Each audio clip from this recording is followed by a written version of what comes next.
ағаларымыздың осы болдым. Ана бір әзіл бейне бар ғой, күйеуі есікті ашып үйіне кіреді.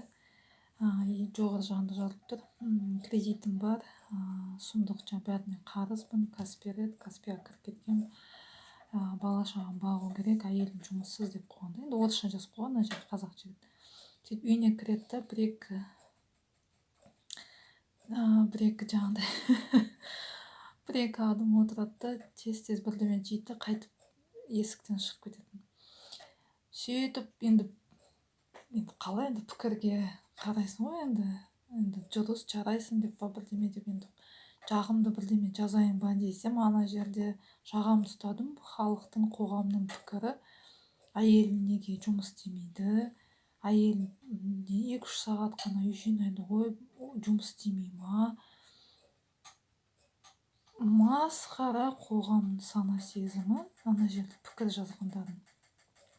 Сонда 2-3 бала шағасы келіншек үйде отыруға болмайды екен қоғамның пікірі бойынша. Оны күйеуі бағуға, кредитті күйеуі ғана жабуға болмайды екен.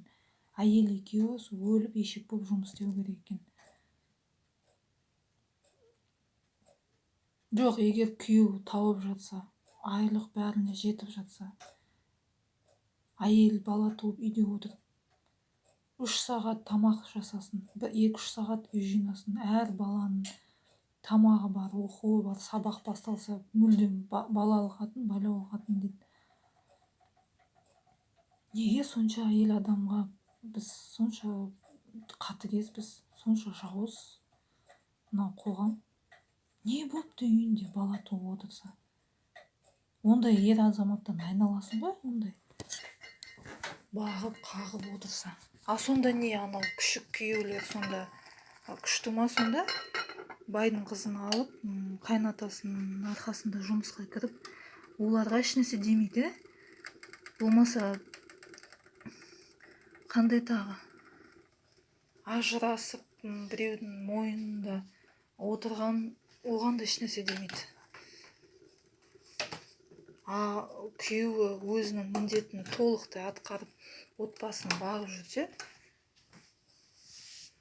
әйелге сонша сын. Одан кейін таңғаламыз, неге еліміз көркемейді? Қалай көркейді? Жауыз бен қатыгездер.